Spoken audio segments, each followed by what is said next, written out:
नमस्कार, स्वागत आप सभी का। आपके साथ मैं हूं पुनीत। तो अलार्म किसके लिए है, सवाल यही आज का, क्योंकि खैरागढ़ उपचुनाव में कांग्रेस ने जीत का डंका बजा दिया है। पहले हुए उपचुनाव और फिर निकाय चुनाव से बीजेपी की हार का सिलसिला लगातार चल रहा है और ऐसे में 2023 में होने वाले विधानसभा चुनाव को लेकर कांग्रेस खासी उत्साहित हो गई है। बीजेपी हार के बहाने तो तलाशी रही है, साथ ही उसकी रणनीति पर भी सवाल खड़े हो रहे हैं।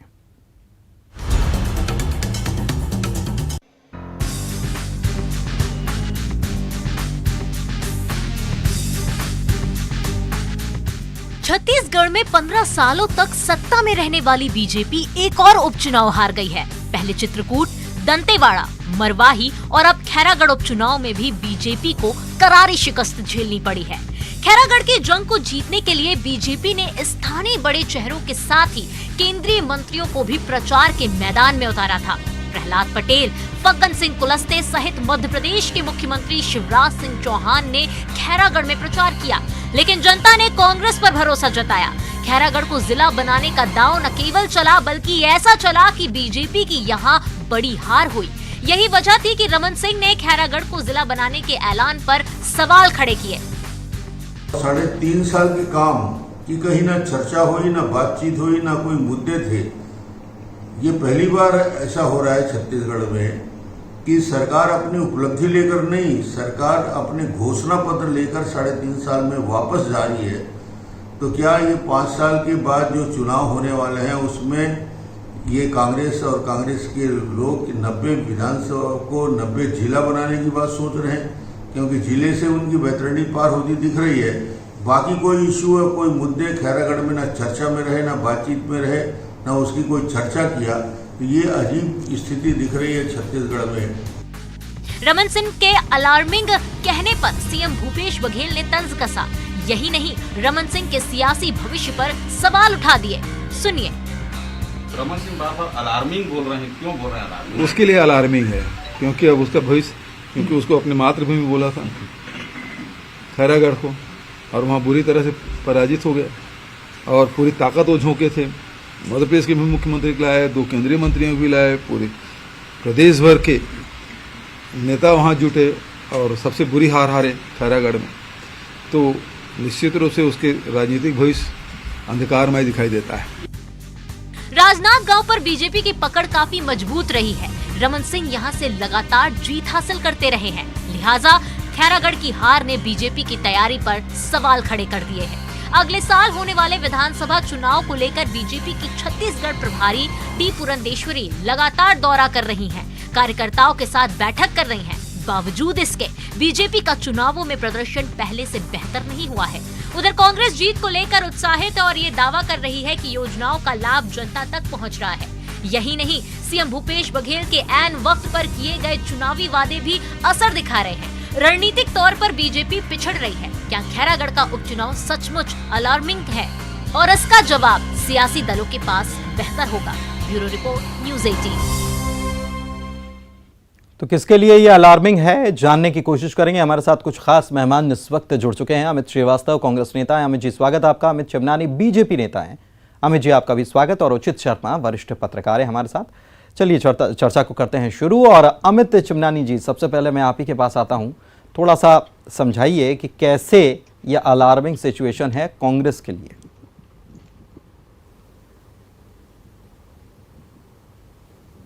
3.5 साल जिसको शासन करने का अवसर मिले और जो उन्होंने चुनाव के पहले सत्ता में आने के लिए वादे किए हों, घोषणाएं की हों, उसके आधार पर उपचुनाव जो न लड़े और उसका रिपोर्ट कार्ड प्रस्तुत न करते हुए 29 नई घोषणाएं करे, तो ये 29 ऐसी घोषणाएं थी जिसकी खुद पुष्टि कांग्रेस ने कर दी कि ये 29 काम हम 3.5 साल में नहीं कर पाए। यानी कि वो 29 घोषणाएं नहीं, कांग्रेस की 29 विफलताएं थी जिसकी पुष्टि कांग्रेस पार्टी ने खुद की। तो पहला अलार्मिंग ये है। दूसरा, छत्तीसगढ़ मॉडल जिसकी चर्चा ये यूपी में, बिहार में, आसाम में करके पिट गए, वहां लोगों की जमानत जब्त हो गई। तो खैरागढ़ के चुनाव को इन्होंने छत्तीसगढ़ मॉडल से दूर रखा। कहीं पर भी कोई चर्चा नहीं हुई छत्तीसगढ़ मॉडल की। केवल और केवल इनके पास एक ही हथियार था कि हम जिला बना देंगे। तो ये तो अलार्मिंग इसीलिए है कि जिस सरकार ने काम नहीं किया उसको और नई घोषणाएं करनी पड़ रही हैं, जिला बनाना पड़ रहा है। लेकिन उसके तो बावजूद अब इन ये सब आने बातों को वाले आप चुनाव भुना में नहीं पाए, खैरागढ़ को जिला तो बना दिया, अब क्या और प्रदेश बनाने जो की घोषणा सरकार ने करेंगे? जो घोषणा की या जो वादा किया उस पर लोगों ने ठीक भरोसा है, कर लिया, बातों को- तो अलार्मिंग सिचुएशन तो आप लोगों के लिए भी हुई। नहीं नहीं नहीं, देखिए क्या होता है, जनता बड़ी समझदार है। जनता ने इस बात को स्वीकार किया कि ये 1-1.5 साल के लिए विधायक हमको मिलना है, हम जिला बनवा लेते हैं। ऐसा ऊपरी तौर पर सामने आ रहा है। बाकी विस्तृत समीक्षा का विषय होता है, जहां जहां हम हारे वो तो होगी, लेकिन सभी लोग, चाहे वो मीडिया जगत से जुड़े लोग हों या बुद्धिजीवी वर्ग हो या वहां की जनता हो या कांग्रेस की खुद की प्रत्याशी हो, कल जब उनसे पूछा गया कि आप क्यों जीते, तो उन्होंने खुद कहा कि हम जिला बनाने की जो घोषणा की उसके लिए जीते। वो कह देती कि भूपेश बघेल ने जो काम किया 3.5 साल, उसके बूते हम लोग जीते हैं। तो ये तो खुद कांग्रेस पार्टी भी मान रही है ना कि उनके पास गिनवाने के लिए कुछ नहीं था, इसलिए जिला बनाने का दाव उन्होंने खेला और वो चुनाव जीते। आगे क्या करेंगे? आगे क्या करेंगे आप कह रहे हैं, अमित जी से ही जान लेते हैं। अमित श्रीवास्तव जी, आगे क्या करेंगे, अलार्मिंग सिचुएशन क्यों है ये भी बता दिया अमित चिवनानी साहब ने, और आगे कैसे मुकाबला लड़ा जाएगा, क्योंकि चिंता बीजेपी कर रही है कांग्रेस की कि आप लोगों को के लिए बहुत अलार्मिंग स्थिति बन गई है। देखिए, मुझे ऐसा लगता है कि ज्यादा बेहतर होता कि बीजेपी जो लगातार 4 उपचुनाव हुए छत्तीसगढ़ में, चाहे दंतेवाड़ा हो, मरवाही हो, चित्रकूट हो और अब खैरागढ़ हो, लगातार जो ये हार रहे हैं उस पर समीक्षा करते तो ज्यादा बेहतर होता। लेकिन आप देखिए कि जिस प्रकार का छत्तीसगढ़ इन्होंने 15 साल जो गढ़ने का प्रयास किया था पुनीत जी, और जो शासन जो छत्तीसगढ़ हमें हमारी सरकार आने के बाद जो सरकार हमें मिली थी, उसमें जिस प्रकार से पूर्ववर्ती सरकार ने गरीबी, कुपोषण, किसान आत्महत्या, नक्सलवाद, आदिवासियों की बदहाली, बेरोजगारी और लगातार आर्थिक बदहाली से फैली जो हताशा थी वो छोड़ा था। और जैसे ही हमें जो हताशा जो विरासत में छोड़ के गए थे, हमारी सरकार आने के बाद माननीय मुख्यमंत्री भूपेश बघेल जी ने जब बागडोर संभाली, तो निश्चित तौर पे हमने 2,80,00,000 जनता की बेहतरी के लिए हमने काम करना प्रारंभ किया और सबको, कमजोर तबके के जो लोग थे उनकी आजीविका के साधन को उनको कैसे मजबूत किया जाए और जनता के हाथों में कैसे स्वाभिमान के साथ आर्थिक ताकत सौंपा जाए, इसके लिए हमने रणनीति बनाई। और लगातार अगर आप देखेंगे कि जिस प्रकार का मैंडेट हमें 2018 के विधानसभा नहीं, लेकिन सवाल ये है कि आपको क्यों ऐसी नौबत आ गई कि आपको ऐन चुनाव के वक्त ये घोषणा करनी पड़ी कि हम नतीजे आए और हम जीते तो हम जिला बना देंगे। काम पर क्यों नहीं चुनाव लड़ा गया, क्योंकि बहुत ज़्यादा वक्त तो है नहीं इसके बाद, उपचुनाव के बाद चुनाव होने में 2023 तो करीब ही है। देखिए, मुझे ऐसा लगता है भाजपा के लोग जो प्रवक्ता हैं और नेता हैं, दे आर हाईली कंफ्यूज होने जी। उन्होंने परसों तक हमारे साथ डिबेट में ये कहा था कि कल जो निर्णय आएगा वो भूपेश बघेल जी की सरकार के कार्यकाल के निर्णय पे जनता अपना मुहर लगाएगी। और जब हम जो बम्पर जीत हमें वहां की खैरागढ़ की जनता ने आशीर्वाद जो दिया, जो विश्वास हम पे व्यक्त किया, अभी कल से कोई प्रवक्ता सारे लोग पलट गए। देखिए, संगठन ने अपनी ताकत पे और सरकार ने अपने काम पे वहां पर चुनाव लड़ा, और जिस प्रकार से आपने कहा कि क्रेडिबिलिटी का चुनाव था और जिस प्रकार से विश्वास और विश्वासघात का ये चुनाव था, जिस प्रकार से इन्होंने गंडई को तहसील बनाने का पूर्व मुख्यमंत्री जी ने वादा किया था, उन्होंने घोषणा पत्र में घोषणा पत्र में रखने के बाद गंडई को तहसील नहीं बनाया। हमारी सरकार आने के बाद गंडई तहसील बना और आज जिला भी बन गया। तो क्रेडिबिलिटी की बात है। जब छत्तीसगढ़ की 2,80,00,000 जनता कहती है भूपेश है तो भरोसा है। अब जब समझते हैं कि जब हमारी सरकार आई तो 10 दिनों का हमने कहा था और 2 घंटे में किसानों का कर्ज माफी होता है, आदिवासियों की जमीन माफ होती है, तो एक क्रेडिबिलिटी आती है, विकास, विश्वास और सुरक्षा। और जो हम कहते हैं सेवा, जतन और सरकार, यही है छत्तीसगढ़ सरकार। और जब यानी आप कह रहे हैं कि क्रेडिबिलिटी के भरोसे आपने ये चुनाव जीत लिया, सरकार की साख लोगों के बीच अच्छी बन रही है, पहचान अच्छी बन रही है। उचित शर्मा जी भी हमारे साथ लगातार बने हुए हैं। उचित जी, आप क्या मानते हैं, ये जो चुनाव हुआ इसमें हमने देखा कि पूरा जोर दोनों दलों ने लगा दिया था। जब नतीजे आने थे उसके पहले ये दावा भी दोनों ही दलों की तरफ से किया जा रहा था कि हम जीतेंगे, हम जीतेंगे। हालांकि वोटों के अंतर की बात अलग है कि बीजेपी कह रही थी कि 15,000 और कांग्रेस कह रही थी कि 25,000 वोटों से जीतेंगे। लेकिन ये जो जनता ने मुहर लगाई है, क्या चीज़ को देखकर लगाई है और अलार्मिंग सिचुएशन किस के लिए है? देखिए, आपके 2 सवाल है। पहली चीज तो मैं आपकी ये बात पे जवाब दूंगा कि खैरागढ़ में जो स्थिति थी, कांग्रेस सरकार की, वो आप अगर शुरू से बहुत माइन्यूटली उसको देखें तो कांग्रेस हमेशा से वहाँ अपर हैंड में थी। पहली चीज तो भूपेश की छवि जो एक छत्तीसगढ़िया वाली जो छवि है वो कारगर साबित हुई। भूपेश बघेल की जो रूरल इकोनॉमी है वो कारगर सिद्ध हो रही, नो डाउट, इसमें कहीं कोई किंतु परंतु नहीं है। भूपेश बघेल की जो रूरल इकोनॉमी को उन्होंने कोरोना काल में मैनेज किया, भूपेश बघेल की जो किसान की ऋण माफी को लेके है, आदिवासियों की जमीन वापसी को लेके है, जो कई चीज 2500 रुपए धान के लेके है, जो उनका गोठान को लेके जो योजनाएं हैं जो कि रूरल को इफेक्ट करती है, वो काफी कारगर सिद्ध हुई। पहली चीज भूपेश की छवि, भूपेश की इमेज बहुत मायने रखती थी और उसमें वो सफल हुए। सेकंड, इन्होंने एक महिला प्रत्याशी दिए जो एक अपर हैंड में थे, इन्होंने राजघराने का इनको समर्थन प्राप्त था जो अपर हैंड में थे। तो कुल मिला के अगर आप देखिए कि कांग्रेस को अगर आप देखें गौर से, तो कांग्रेस हमेशा से इस चुनाव में एक अपर हैंड में थी, एक लीड में थी, एक साइकोलॉजिकल लीड में थी। दूसरी चीज की कांग्रेस यहाँ मात्र एक न्यूमेरिकल फिगर के लिए लड़ रही थी, वो 70 से 71 होने के लिए लड़ रही थी। वही भारतीय जनता पार्टी एक अपने पॉलिटिकल फिगर के लिए लड़ रही थी। उनके पॉलिटिकल जो शीर्ष नेतृत्व है वो इस चुनाव की हार के बाद किस जगह फेंक दी जाएगी, किस जगह डेपुटेशन में कर दी जाएगी, किस जगह पोस्टिंग कर दी जाएगी, उसके लिए लड़ रहे थे। कांग्रेस और भाजपा की लड़ाई एक्चुअली थी ही नहीं, एक्चुअली ये लड़ाई भूपेश बघेल और भाजपा की थी। तो भूपेश बघेल अपनी छवि को लेकर वहां लड़ रहे थे और अपनी जो भारतीय जनता पार्टी के नेता है वो अपनी पॉलिटिकल कैरियर को लेकर लड़ रहे थे वहां पे। तो वहां जो चुनाव हुए वो भूपेश बघेल अन्य भाजपा के नेताओं का कैरियर को लेकर था वहां जो थे। और दूसरा भाजपा निरंतर वहां पे देखिए, भाजपा में कोई भी काम अगर आप देखें तो जनप्रतिनिधि या जनाधार से नहीं हो रहा था। वहां पे जाति समीकरण ज्यादा बैठाले जा रहे थे, जनाधार वाले कम पा रहे। खैर भाजपा में स्पष्ट रूप से अगर कहूं तो भाजपा में जनाधार को कम और जाति समीकरण को ज्यादा, चाहे इनके पार्टी के अध्यक्ष हो, प्रदेश अध्यक्ष हो, चाहे नेता प्रतिपक्ष हो, जो भी हो, वो लोग नहीं चुन रहे थे जिनको चुनना चाहिए था। अभी भी वहां रिमोट कंट्रोल से सभी चीजें होती, ऊपर से आदेश आता है, वही नेता प्रतिपक्ष चुने जाते हैं, वही अध्यक्ष चुने जाते हैं।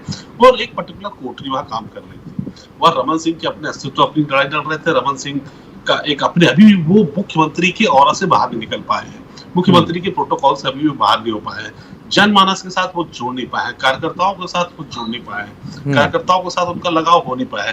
अपने ही जिले में जब भूपेश बघेल लोगों को पटखनी दे रहे हैं तो आप इस बात का अंदाजा लगा लीजिए कि अब ये जो काल है, इसको मैं अगर एक सिंगल लाइन में कहूं तो this is the end of Raman era.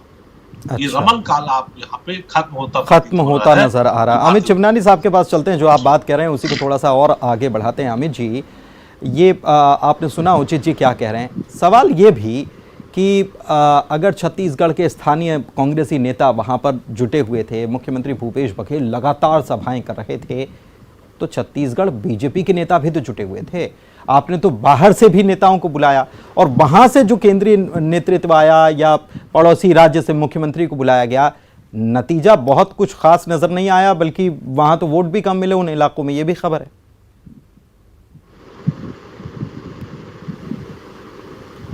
देखिए पुनीत जी, भारतीय जनता पार्टी के कार्यकर्ताओं ने, नेताओं ने परिश्रम की पराकाष्ठा की है, इस बात को कोई इनकार नहीं कर सकता। दिन रात वहां जग के काम किया है। कांग्रेस की गाड़ियां पकड़ी है शराब और साड़ियों की, ये भी काम हमारे कार्यकर्ताओं ने किया, क्योंकि प्रशासन तो कुछ कर नहीं रहा था।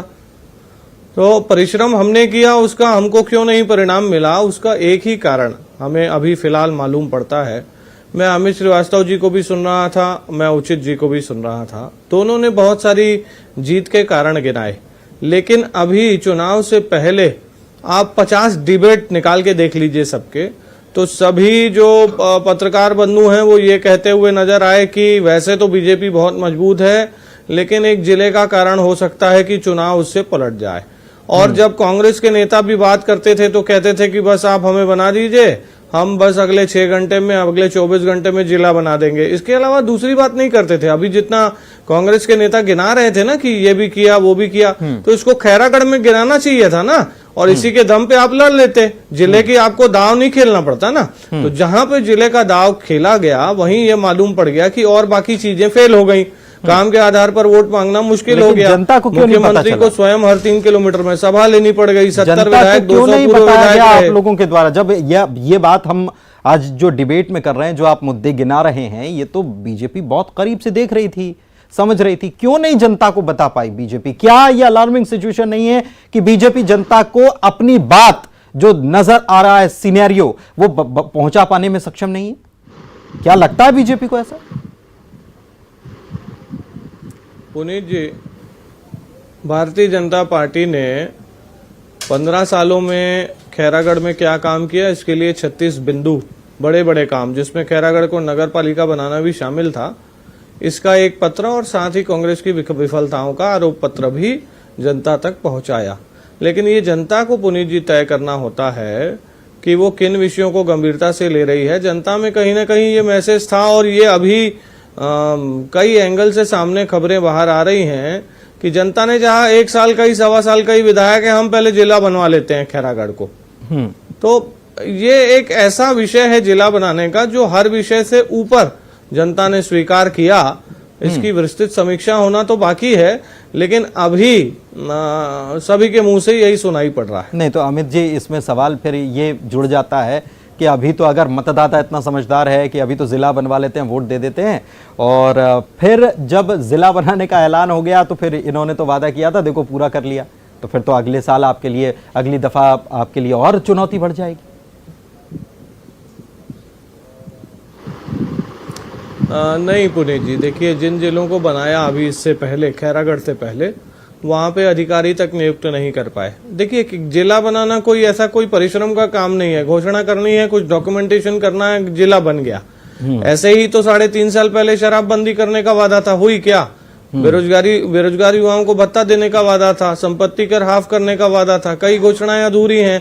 3.5 साल में वो काम भी तो नहीं हो पाए। जिला बनाने का वादा था, बना दिया, लेकिन जिला बना करके वहां विकास क्या होता है? साल 1.25 साल में 4 जिले और भी बनाए हैं इस सरकार ने, वहां पे क्या काम हुआ है? ये सब तो जनता पूछेगी ना। ठीक है, उचित जी के पास चलते हैं, कुछ कहना चाह रहे थे उचित जी। मैं 23 साल पुरानी बात याद दिलाना चाहूंगा कि जब 1999 का जो चुनाव था, अटल बिहारी वाजपेयी जी ने ये कहा था कि अगर आप 11 के 11 सांसद छत्तीसगढ़ से देते हैं तो मैं इसको राज्य बनाने की चेष्टा और प्रयास करूंगा, आपको मैं छत्तीसगढ़ राज्य आपको दूंगा।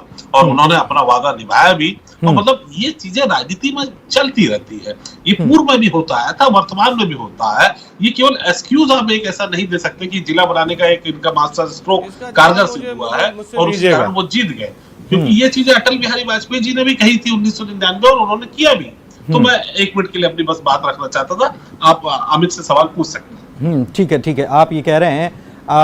अमित चिमनानी साहब, आप कुछ कह रहे थे, बीच में कुछ बात कहना चाह रहे थे। हाँ बोलिए। मैं ये कह रहा था कि जब अटल जी ने ये वादा किया तब वो पूरे इलेक्शन थे, अब वो तय करते इलेक्शन की किसकी सरकार आती है किसकी नहीं। यहाँ पर तो ये खैरागढ़ का चुनाव कांग्रेस जीतती या हारती, सरकार तो इन्हीं की रहती। ये तो मिड टर्म उपचुनाव थे ना, उपचुनाव में 29 घोषणाओं का घोषणा पत्र। आपने सही बात कही, लेकिन उसको भी कितनी गंभीरता से लिया, उसको भी अगर ये देखा जाए तो फिर ऐसे भी इसको देख सकते हैं कि पार्टी ने उसको गंभीरता से लिया। सरकार पर कोई फर्क नहीं पड़ता, लेकिन फिर भी लिया, और बहुत 1-1.5 साल का वक्त था। अमित जी कुछ कहना चाह रहे हैं, श्रीवास्तव जी बोलिए। 3.5 वर्षों में जिला क्यों नहीं बना पुनीत जी? 3.5 सालों में पुनीत जी 4 इलेक्शन हुए।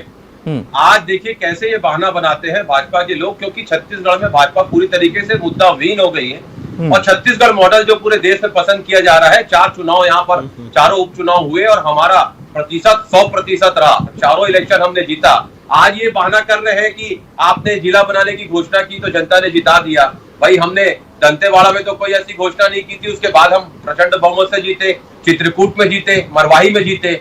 तो देखिए, लगातार अपने संगठन के बल पे हम चुनाव लड़ रहे हैं, अपने कार्यकर्ताओं के बल पे, और हर चुनाव, कोई भी चुनाव छोटा बड़ा नहीं होता। पुनीत जी, जिस प्रकार से हमारे कार्यकर्ताओं ने पूरे रण को लड़ा है, और मैं आपको बता दूं कि छत्तीसगढ़ के इतिहास में पहली बार ऐसा हुआ कि 3.5 सालों में 4 उपचुनाव हुए और चारों हमने जीते जनता के आशीर्वाद से, और हमारे 68 से 71 विधायक हो गए। अपने आप में वो एक नया रिकॉर्ड हुआ है कि 71वां विधायक हमारा कल बना। और आप देखिए, विपक्ष की संख्या 22 से घटकर 19 हो जाती है। तो मतलब कहीं ना कहीं हमारी योजनाएं जनता को पसंद आ रही है। हमारे विकास की योजना, जो रणनीति बना के हम काम कर रहे हैं, निश्चित तौर पे लेकिन अमित श्रीवास्तव जी, आप जो कह रहे हैं कि देश भर में योजनाएं छत्तीसगढ़ की पसंद की जा रही हैं, मुख्यमंत्री भूपेश बघेल अपने प्रदेश में तो कमाल करते हैं, लेकिन बाकी प्रदेशों में जाते हैं, उत्तर प्रदेश में गए थे, खूब उन्होंने मेहनत भी की, लगातार दौरे किए। छत्तीसगढ़ में कम, उत्तर प्रदेश में चुनाव के वक्त वो ज्यादा नजर आए। इसके पहले असम में भी गए थे, वहां पर, लेकिन नतीजे क्या, वहां क्या नतीजे, अगर मॉडल की बात कर रहे हैं तो? आपको साधुवाद, ये प्रश्न जनरली जर्नलिस्ट पूछते नहीं है। मैं आपको बताना चाहता हूँ, 22 दिन कैंप करते हैं प्रधानमंत्री जी यूपी में, 46 सीट कम हो जाती है, लेकिन दर्शाया ऐसा जाता है कि पूरा सुनामी आ गई है। 46 सीट आप उसको टैली कर सकते हैं। उसके बाद आजमगढ़ जिले में 3 जगह बीजेपी के कैंडिडेट की जमानत जब्त हो जाती है, उसे कहीं भी नहीं बताया जाता। और मैं बताऊं आपको, बीजेपी पे जब हम स्टडी करते हैं, बीजेपी उतनी पावरफुल नहीं है जितनी बताया जाता है। 38% वोट पड़े थे। इट मींस आज भी आप अगर देखेंगे 26 अपने सहयोगी दल के साथ इन्होंने चुनाव लड़ा था और 38% इन्हें वोट मिला था। 303 सीट ये जीते नहीं, थे। ये आप साउथ की अगर आप देखेंगे, ठीक है श्रीवास्तव जी, मेरे सवाल का जवाब नहीं मिल पाया। देखिए समय की समाप्ति हो रही है, मेरे सवाल का जवाब नहीं मिल पाया। साउथ में 200 सीटों में तो ये साफ है, साफ नहीं, वो तो देखिए, वो तो सब नजर आ रहा है, वो सब नजर आ रहा है, लेकिन आपकी तरफ से सवाल का जवाब नहीं मिला। आखिर में 20 सेकंड उचित शर्मा जी मैं आपको देता हूं, अलार्मिंग सिचुएशन किसके लिए है, थोड़ा सा शॉर्ट में बताइए प्लीज। जी बिल्कुल सही कहा कि ये भारतीय जनता पार्टी के लिए निश्चित तौर पे अलार्मिंग सिचुएशन है। भारतीय जनता पार्टी के जो शीर्ष नेतृत्व छत्तीसगढ़ में है उनके लिए अलार्मिंग सिचुएशन है। आने वाले समय में ऐसा लगता है कि भारतीय जनता पार्टी बिल्कुल से बिल्कुल नए चेहरे उतार सकती है, तो ये आने वाला दशा और दिशा तय करेगा। यानी कि नए प्रयोग भी बीजेपी कर सकती है, क्योंकि पुराने चेहरे जो हैं, ऐसा लग रहा है, ऐसा लोगों को समझ में आने लगा है कि पुराने चेहरे जो हैं उतने ज्यादा सक्रियता उनमें नजर नहीं आ रही है। देखना होगा क्या पार्टी का फैसला है, पार्टी क्या तैयारी करती है, देखना होगा। बहुत बहुत शुक्रिया आप तीनों मेहमानों का हमारे साथ चर्चा में शामिल होने के लिए, और इसी के साथ 5 की आंच में बस इतना ही। नमस्कार।